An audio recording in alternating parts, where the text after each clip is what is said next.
قل هذه سبيلي أدعو إلى الله على بصيرة أنا ومن اتبعني. الحمد لله رب العالمين وبه نستعين والصلاة والسلام على رسوله الكريم أما بعد أعوذ بالله من الشيطان الرجيم بسم الله الرحمن الرحيم. اللہ کے فضل و کرم سے کل ہم سورۃ البقرہ ختم کیے. کون سی سورت؟ آل عمران. سورۃ آل عمران ختم کیے. اس سورت کو آل عمران کہتے کیوں ہیں؟ اس کی وجہ معلوم ہے؟ جسے معلوم ہے وہ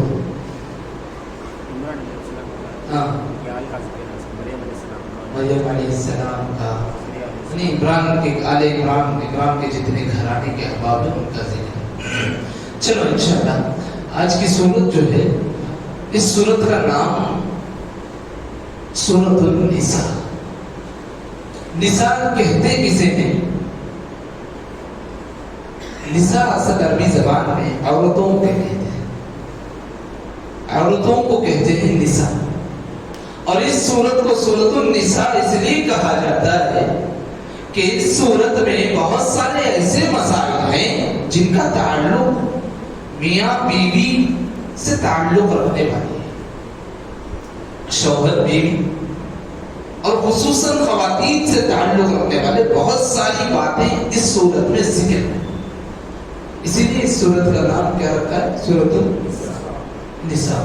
اور یہ سورت مدینے میں نازل ہوئی تھی. اور جو سورت مدینے میں نازل ہوئی اسی کیا کہتے ہیں؟ کیا کہتے ہیں؟ مدنی سورت. مدنی سورت ہے. دیکھیے یہ سورت مدینے میں نازل ہوئی. اس میں جو ہے عورتوں سے متعلق بہت سارے مسائل ہیں. اور آپ کو بتا دوں کہ اسلام نے آ کر عورت کا جو مقام مرتبہ جو بڑھا دیا اس صورت میں وہ ساری باتیں ذکر ہو گئی کہ عرب میں قدیم زمانے میں عورتوں کو کس قدر حقارت کی نظر سے دیکھا جاتا تھا، کیا کچھ ان کے ساتھ ظلم و ستم کیا کرتے تھے. اور اسلام نے اس عورت کو عزت اور بلندی اور ایک مقام کیسے نصیب کیا اس صورت میں اللہ نے اس کو ذکر کیا. ہمارے گھر کے ہر خاتون کو کم سے کم اتنا علم ہونا چاہیے کہ سورۃ النساء کی تقریباً 30 سے 40 آیتیں، اس کا ترجمہ یعنی اللہ نے کیا بتایا اتنا علم ہونا بہت ضروری ہے. کم سے کم ایک مسلمہ ہونے کے ناطے سورۃ النساء میں 30 سے 40 آیتوں میں اللہ نے ہمارے لیے کیا پیغام رکھا ہے اتنا علم تو کم سے کم ہونا بہت ضروری ہے.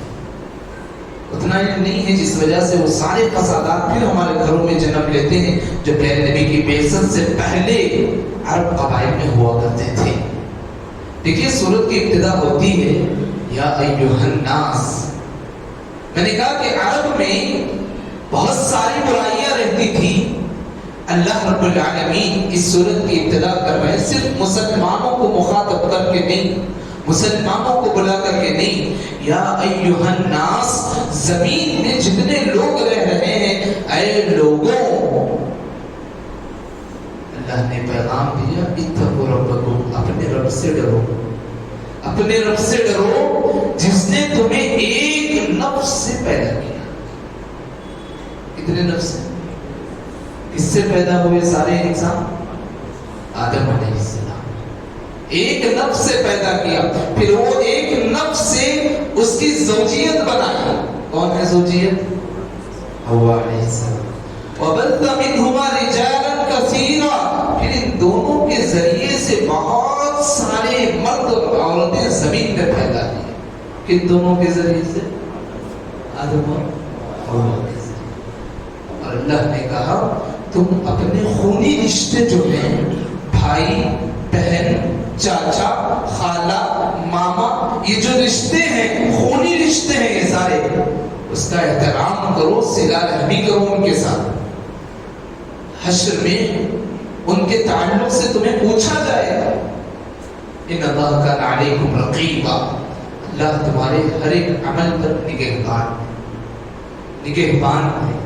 اور اللہ نے اس کے بعد کہا تمہارے گھروں میں بہت سارے ہوں گے یتیم، تمہارے خاندان میں بہت سارے ہوں گے یتیم، ان کا مال ان کے حوالے کرو، ان کا پاکیزہ مال اپنے مال میں ملا کر کے تم اپنا مال کو گندا مت کر دو۔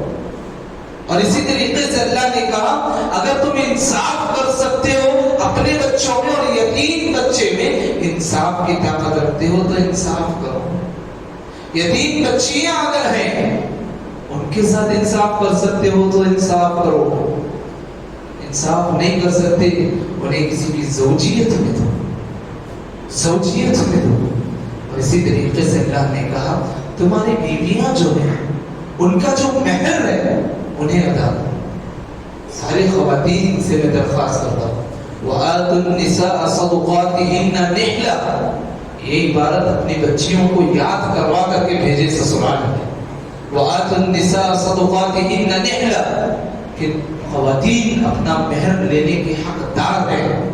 ہماری بچیوں کو وہ ساری چالاکیاں سکھا دیتے ہیں، وہ سارے جو ہے کرتوت سکھا دیتے ہیں، لیکن اللہ کا کلام کو ہم نہیں سکھاتے۔ مہر کی حقدار عورت ہے، اسے دینا چاہیے اچھے طریقے سے، یا ناپسند کرتے ہوئے شوہر کا حق ہے اس کو دینا، حق ہے اس کا دینا۔ اور اسی طریقے سے ایک اور بات اللہ نے کہا تمہارے گھروں میں یتیم نہیں ہے، کوئی ویسے بیوہ بھی نہیں ہے، چلو کوئی ایسے تو لوگ ہوں گے جو کم عقل ہو گئے ہوں گے، ان کے ماں باپ ان کے سرپرست دنیا سے چلے گئے، اللہ نے کہا تمہیں آگے بڑھنا ہے اور ان کے مال کی حفاظت تمہیں کرنا ہے۔ ان کا مال انہیں دے کر کے نقصان مت اٹھاؤ، اس مال کو گھاٹا اور نقصان میں مت ملا دو، انہیں مال مت دو۔ کب تک مت دو؟ جب تک کہ وہ باشعور ہو جائے۔ چھوٹے بچے ان کے مال کی حفاظت کرو۔ اللہ بڑا انصاف کرنے والا ہے جی۔ اللہ نے آگے کہا تم اتنی دیکھ بھالی کر رہے ہو، وَمَنْ كَانَ غَنِيًّا فَلْيَسْتَعْفِفْ، اللہ نے تمہیں بے نیاز رکھا ہے تو چھوڑ دو وہ مال کو، جو محنت کر رہے ہیں وہ مال کو چھوڑ دو۔ وَمَنْ كَانَ فَقِيرًا فَلْيَأْكُلْ بِالْمَعْرُوفِ، تمہاری حالت خود فقیری کی ہے، غربت کی ہے، تم اس یتیم بچے کے مال کی حفاظت کر رہے ہو، اچھائی سے تمہاری محنت کا جو اجرت ہے اس کو دے۔ تم جو محنت کر رہے ہو اس مال کی حفاظت کے لیے، اس کے مال کو بچانے کے لیے پورا مت کھا دو، تم جتنی محنت کر رہے ہو اچھائی سے اتنا مال، تمہاری اجرت کیا ہے وہ دے۔ اللہ اکبر، بہت بڑا پیغام ہے جی۔ یتیم کے مال کی حفاظت کرنا، باشعور ہونے کے بعد اسے مال اسے حوالہ کرنا، اور ہم خود فقیر ہیں، اچھے طریقے سے اس میں سے اپنا حق لینا، اس کا حق نہیں لینا۔ یہ سارے پیغامات اللہ نے جو ہے اس سورت میں نازل کیے۔ اس کے بعد اللہ نے وراثت کے مسائل بیان کی۔ وراثت اسے کہتے ہیں ایک آدمی ہے، اس کے پاس کئی مال جائیداد ساری چیزیں تھیں، انسان دنیا سے نکل جاتا ہے، دنیا کی جتنی چیزیں کما کر کے رہتا دنیا میں چھوڑ کر کے چلا جاتا۔ اب جو مال بچتا ہے وہ مال تقسیم ہوتا ہے، جسے بولتے ہیں وراثت۔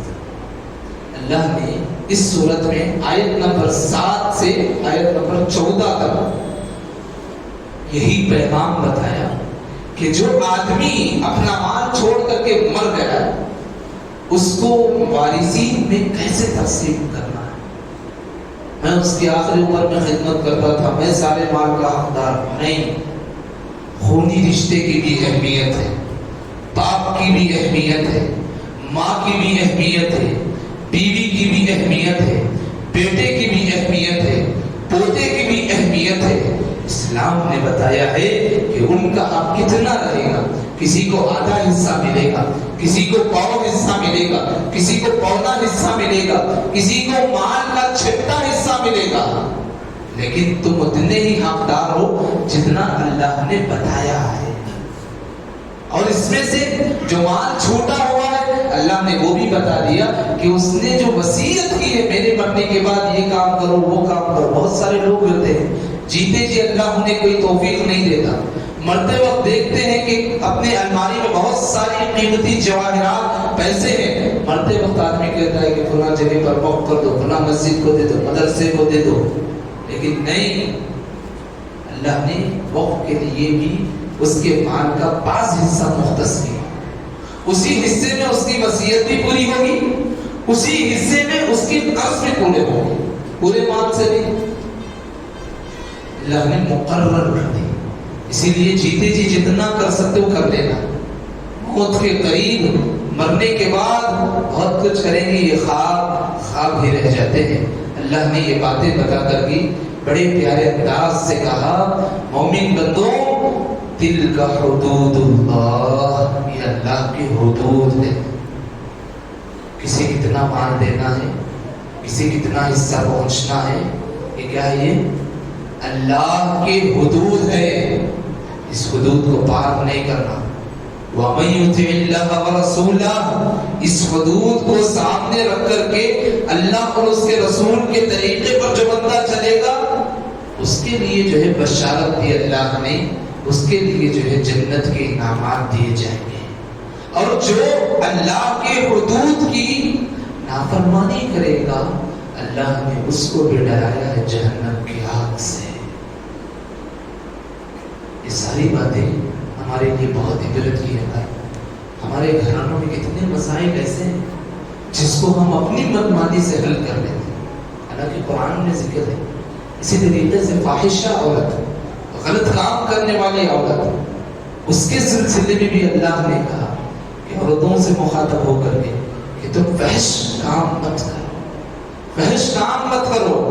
اگر تم فحش کام بھی کر لیتے تو شوہر ڈائریکٹ جو ہے اپنی بیوی پر الزام نہیں لگا سکتا، یہ اور بات ہے وہ اپنی نظروں سے دیکھ لے۔ اگر کہیں سنی سنائی بات سے بیوی کے تعلق سے بات پہنچتی ہے، کم سے کم 4 گواہ طلب کرے گا، 1 2 نہیں، 4 گواہ۔ اللہ ہماری حفاظت فرما دے۔ کوئی گزرنے والی خاتون کسی گھر کے بارے میں بتا دیتی ہے، شوہر بنا سوچے سمجھے طلاق جیسے الفاظ استعمال کر دیتا، نہ آنکھ سے دیکھا، نہ گواہوں کی لیے جو ہے گواہوں کو طلب کیا، نہ جو ہے مسئلے کی نوعیت کو معلوم کیا، فیصلہ خود بخود کر لینے لگتا ہے۔ یہ غلط رویہ ہے۔ ہاں، اگر واقعی معنوں میں عورت غلط کام کر رہی ہے، ایسی صورت میں اس کی اصلاح کرنا چاہیے، اس کی اصلاح کرنا چاہیے۔ اگر تب بھی وہ اصلاح نہیں کرتی، اسے توبے کے لیے ابھارا جائے، تب بھی نہیں سدھرتی، اللہ نے آگے بتایا اس کے لیے کیا رویہ اختیار کرنا ہے، انشاءاللہ وہ بھی پڑھیں گے۔ اس سے پہلے اللہ نے ہمارے لیے توبے کی اہمیت بتائی کہ تم غلطی کر لیے، جانے انجانے میں غلطی کر لی، جانے انجانے میں غلطی کر لی، تمہیں چاہیے کہ تمہیں اللہ سے توبہ کرے، کیونکہ اللہ رب العالمین توبہ قبول کرنے والا اور نیک آدمی ہے، وہ صرف توبہ کرتا ہے، اس کی کیا توبہ ہے؟ اللہ نے کہا انما التوبہ علی اللہ للذین یعملون السوء بجہالہ، جو جہالت سے غلطی کر دے، برے کام کر دے، ان کے لیے ہی تو توبہ ہے، ان کے لیے ہے توبہ۔ ثم یتوب من قریب اولئک یتوب اللہ علیہم، تم اللہ سے توبہ کر لو، اللہ توبہ کرنے والا ہے۔ اور توبے کے لیے بھی اللہ نے کہا وَلَيْسَتِ التَّوْبَةُ، اور ہرگز توبہ نہیں ہے، کب تک؟ یعملون السیئات، گناہ پر گناہ کرتا رہے، گناہ پر گناہ کرتا رہے، زندگی کے ایام گزار رہا ہے، گناہ کر رہا ہے، حتی اذا حضر احدهم الموت، یہاں تک کہ موت تمہارے سامنے آ کر کھڑے ہو جائے، اور اس وقت ہے انی تبت الآن، میں توبہ اب کرتا ہوں۔ اللہ نے کہا تمہاری توبہ نہیں ہے، وَلَلَّذِينَ يَمُوتُونَ وَهُمْ كُفَّارٌ، ایسے وقت میں توبہ کرنا گویا کفر کی حالت میں مرنا ہے۔ تو جیتے جی توبہ کرنا، موت کو دیکھ کر کے نہیں، فرشتوں کو دیکھ کر کے نہیں، قبر میں جو ہے جنازہ جا رہا ہے اپنے جنازے کو دیکھ کر کے نہیں، دوسروں کا جنازہ جا رہا، اسی وقت جو ہے ہمیں عقل اور ہوش کے ناخن لینا ہے، اس وقت توبہ ہے۔ مرنے کے بعد، روح نکلنے کے بعد کوئی توبہ نہیں۔ اسی طریقے سے اللہ نے یہاں بتایا کہ عورتوں پر تم ظلم بھی کرتے ہو، ایک طرف عورتوں کے مسائل یہاں، دوسری طرف یہاں کہا معاشرے سے تم عورتوں پر ظلم کرتے ہو۔ کیا ظلم؟ باپ مر گیا ہے، بیٹی کو محروم کر رہے ہو مال سے، وراثت کی حق رکھتی ہو، اس کو محروم کر رہے، بھائی آپس میں بانٹ لے رہے سارا مال، ساری چیزیں اللہ نے کہا آمنو اے ایمان والو لا یحل لکم ان ترثوا النساء کرہا، خواتین کی جو میراث ہے اسے محروم مت کرو. یہ زمانے جاہلیت کی حالت ہے. زمانے جاہلیت میں ایسا کیا کرتے تھے. اللہ اکبر. زمانے جاہلیت کی قباحت کے لیے اللہ نے ایک عبارت نقل کر دی کہ ایسی حرکتیں کرتے تھے کہ اگر باپ مر جاتا، بیٹا رہتا، باپ مر جاتا، اس کی سوتیلی ماں زندہ رہتی، بیٹا جو ہے سوتیلی ماں سے نکاح کر لیتا. نعوذ باللہ. کیا حماقتی کرتے تھے. اللہ نے یہاں جو ہے بتایا کہ تمہارے جو باپ کی جو خواتین ہیں، تمہاری سوتیلی مائیں، تم اسے ہرگز نکاح نہیں کر سکتے. اور اس کے بعد یہاں پر اللہ نے ایک بات بتائی، تمہارے لیے کون سے رشتے حلال ہے، کون سے رشتے حرام، کن سے تم شادی کر سکتے، کن سے نہیں کر سکتے. اللہ نے صرف اور صرف 12 ایسے رشتے بتائے جن سے تم شادی نہیں کر سکتے. اتنے کو گن کر کے رکھ لو، گن کر کے رکھ لو. اللہ نے سب سے پہلے کہا بیٹیاں، تمہاری بیٹیاں. پہلے جو ہے ماں سے نکاح نہیں کر سکتے، بیٹیاں بیٹی سے نکاح نہیں کر سکتے، بہنیں، سگی بہنیں، ان سے نکاح نہیں کر سکتے، پھوپھی یعنی ابو کے بہن، پھوپھیوں سے نکاح نہیں کر سکتے، خالہ امی کے بہن، خالوں سے نکاح نہیں کر سکتے، بھتیجیاں یعنی بھائی کی بچیاں، ان سے نکاح نہیں کر سکتے، بھانجیاں بہن کی بچیاں، ان سے نکاح نہیں کر سکتے، رضائی ماں بچپن میں جن سے دودھ پیے ہیں ان سے نکاح نہیں کر سکتے، رضائی بہنیں جن کے پاس ہم اور وہ دونوں رہ کر کے دودھ پیے ہیں، ویسی بہنیں بھی جو ہے رضائی بہنیں ایک ساتھ دودھ پیے ہیں، ان سے بھی نکاح نہیں کر سکتے. اسی طریقے سے ساس سے بھی نکاح نہیں کر سکتے. ربیبہ جن کی تربیت آپ اپنے گود میں کیے ہیں، جن کی تربیت، جن کی مکمل زندگی جو ہے آپ اپنے گود میں بٹھا کر کے کیے ہیں. اور اسی کے ساتھ اللہ نے کہا بہو سے بھی نکاح نہیں کر سکتے، سالی سے بھی نکاح نہیں کر سکتے. عجب ہوتا ہے سالی سے کیسے. اللہ نے یہاں منع کیا ہے وَأَن تَجْمَعُوا بَيْنَ الْأُخْتَيْنِ، تم دو بہنوں کو ایک ساتھ جمع مت کرو اپنے زوجیت میں. دو بہنوں کو ایک ساتھ جمع مت کرو اپنی زوجیت میں. بھائیوں یہ وہ خونی رشتے ہیں جو احترام والے رشتے ہیں، عزت والے رشتے ہیں. یہ وہ رشتے ہیں جو بہنیں، ماں، خالائیں، پھوپھی بڑی محبت، شفقت، پیار سے جو ہے ہمارے ساتھ رویہ پیش آتی ہیں، بڑے ہی جو ہے اچھے انداز میں معاملہ کرتی ہیں. یہ ایسے پاکیزہ رشتے ہیں جس کو قرآن نے حرام کیا ہے. تم ان کے ساتھ نہ نکاح کر سکتے ہو، نہ غلط نظروں سے تم ان کو دیکھ سکتے ہو، نہ بری نگاہوں سے تم ان کو دیکھ سکتے ہو. حرام ہے. اس کے بعد اللہ نے کہا نکاح کرنی ہے نیک خاتون کا انتخاب کرو، آزاد خاتون کا انتخاب کرو. آزاد خاتون کو مہر دینے کی طاقت نہیں ہے. کسی مالک کے پاس جاؤ، اس کی لونڈی سے نکاح کے لیے بات چیت کرو. آج کل تو لونڈی کا نظام نہیں ہے، آزاد سے نکاح ہوتا ہے. مہر دے کر کے نکاح کرو، مہر دے کر کے نکاح کو. اللہ نے یہاں کہا کہ تمہارے نکاح کرنے کا مقصد سے شہوت رانی نہیں ہے. تمہارے نکاح سے تمہارے اعمال کا پتہ چلتا ہے، تمہاری شرافت کا پتہ چلتا ہے، تمہاری عزت کا پتہ چلتا ہے. اور تمہیں ایسی عورتوں سے اللہ نے منع کیا ہے. دو باتیں کہیں، غیر مصافحات ولا متخذات اخدان. تنہائی میں ایسی لڑکیاں جو غیر محرم مردوں سے رشتہ جوڑ دیں ان سے نکاح مت کرو. اللہ نے منع کیا. ولا مصافحات، بے حیائی عام کرتی ہیں ان سے نکاح مت کرو. دو چیزیں اللہ نے استعمال، وہ چاہے آزاد ہو کے لونڈی ہو، لیکن اللہ نے دونوں کا استعمال کیا. تم ان سے کبھی نکاح مت کرو.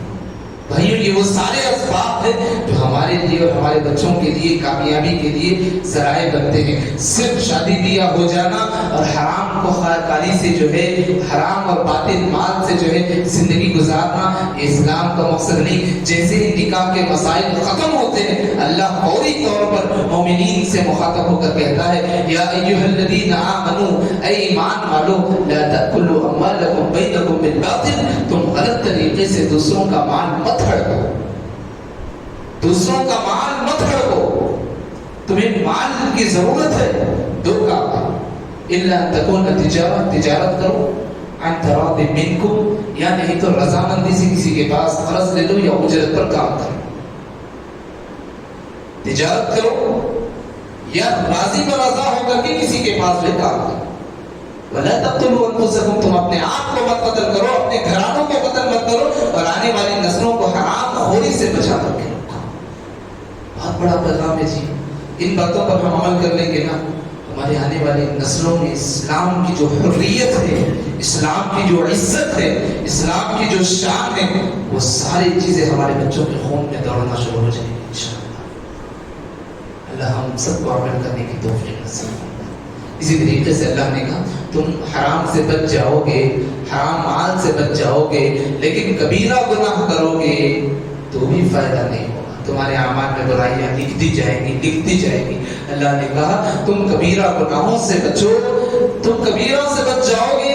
اللہ نے کہا تمہارے جو چھوٹے چھوٹے گناہ ہیں آٹومیٹکلی معاف کر دیں گے.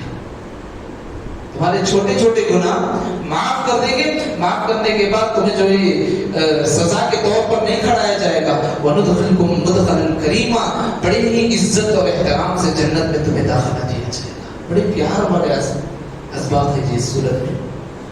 بڑے پیار سے جو اللہ نے سمجھایا ہے مومنین. اللہ ہم سب کو ان آیتوں کو صحیح معنوں میں سمجھنے کی توفیق نصیب فرمائے. ایک اللہ کا پیغام ہے, انشاءاللہ وہ سن کر کے انشاءاللہ بقیہ درس جو ہے آگے کمپلیٹ کریں گے. اللہ کا پیغام مومنین کے لیے ایک ہے, سب سے پہلی چیز وَاعْبُدُوا اللَّهَ اللہ کی عبادت کرو. وَلَا تُشْرِكُوا بِهِ شَيْئًا اللہ کے ساتھ کسی کو شریک نہ کرو. وَبِالْوَالِدَيْنِ إِحْسَانًا والدین کے ساتھ زندگی گزار رہے ہو ان کے ساتھ احسان والا معاملہ کرو. وَبِذِي الْقُرْبَى رشتہ دار ہیں, خاندان ہیں, قبائل ہیں, ان کے ساتھ حسن سلوک کرو. وَالْيَتَامَى یتیم تمہارے ساتھ ہے ان کے ساتھ حسن سلوک کرو. وَالْمَسَاكِينَ تمہارے گھروں کے پاس بہت سارے مسکین ہیں جو مانگ کر نہیں کھاتے, قناعت پسند ہے, ان کے ساتھ حسن سلوک کرو. وَالْجَارِ ذِي الْقُرْبَى تمہارے ایسے پڑوسی ہیں جو ایک طرف پڑوس بھی ہے دوسرا تمہارے رشتہ دار بھی ہے, ان کے ساتھ حسن سلوک کرو. وَالْجَارِ الْجُنُبِ تمہارے ایسے پڑوس ہیں جو تمہارے رشتہ دار نہیں لیکن صرف پڑوس ہیں, ان کے ساتھ حسن سلوک کرو. وَالصَّاحِبِ بِالْجَنبِ وَابْنِ السَّبِيلِ اور اسی طریقے سے راہ چلتے مسافرین بھی کوئی ہیں, کوئی کہیں جا رہے تھے, کلکتہ جا رہے تھے, دلی جا رہے تھے, کہیں جا رہے تھے, معلوم ہوا کہ بنگلور میں آ کر کے پھنس گئے ہیں, راستہ معلوم نہیں, رات کو سونے کے لیے بے سہارا ہے. کوشش کرو ویسے بے سہاروں کے لیے سہارا بننے کے لیے. مسافروں کے ساتھ حسن سلوک کرو. وَمَا مَلَكَتْ أَيْمَانُكُمْ تمہارے پاس بچے ہوں گے, بعض لڑکے ہوں گے, بعض بچیاں ہوں گی, تمہارے گھروں میں کام کرنے والے, تمہارے دکانوں میں کام کرنے والے, تمہارے ماتحت ہوں گے, ان کے ساتھ احسان کرو, ان کے ساتھ اچھا سلوک کرو. اور کبھی یاد رکھو تکبر مت کرو. اللہ تمہیں بڑا بنا دیا, تکبر مت کرو. تکبر کرو گے اللہ نے کیا کہا معلوم, ان اللہ لا يحب من كان مختالا فخورا جو بندہ تکبر کرتا ہے اللہ اسے کبھی پسند نہیں کرتا. جو بندہ تکبر کرتا ہے اللہ اسے کبھی پسند نہیں کرتا. اللہ جسے پسند نہ کرے وہ زندگی میں کیسے کامیاب ہو سکتا ہے, وہ آخرت میں کیسے کامیاب ہو سکتا ہے. یہ اللہ کا پیغام تھا مومنین کے لیے. ہمیں چاہیے ان پیغام کو جانیں, عمل کریں, اپنی زندگیوں میں نافذ کریں. ایک اور بار رجوع کرنا ہو سورۃ النساء آیت نمبر 30 پر 6 کھول کر کے دیکھ لو کہ کن کے ساتھ اللہ نے حسن سلوک کا پیغام دیا ہے. اللہ سے دعا ہے کہ اللہ تیری تعلیمات کو جان کر کے اپنی زندگی سنوارنے کی ہمیں توفیق نصیب فرما دے. یا اللہ تیری تعلیمات کو جان کر کے زمین میں انصاف قائم کرنے کی ہمیں توفیق نصیب فرما دے. یا اللہ نفس پرستی سے ہماری حفاظت فرما دے، من مانی سے ہماری حفاظت فرما دے، غلط بیانی سے ہماری حفاظت فرما دے، غلط فیصلوں سے ہماری حفاظت فرما دے. یا اللہ ہمارے خونی رشتوں میں برکت نصیب فرما دے، ازدواجی زندگی میں عافیت نصیب فرما دے، بچوں کی زندگی میں یا اللہ ان کے روشن مستقبل بنا دے، ان کے دین کی حفاظت فرما، ان کے ایمان کی حفاظت فرما، ان کے اعمال کی حفاظت فرما. یا اللہ حلال طریقے سے زندگی گزارنے کی توفیق نصیب فرما. یا اللہ تو ہماری مدد کر تاکہ ہم حلال طریقے اور حلال راستے پر چلیں. یا اللہ حرام سے ہماری زندگی کو بچائے رکھ، حرام لقمے سے ہمارے بچوں کو بچائے رکھ. آمین یا رب العالمین. سبحانک اللہم و بحمدک، اشہد ان لا الہ الا انت، استغفرک و اتوب الیک.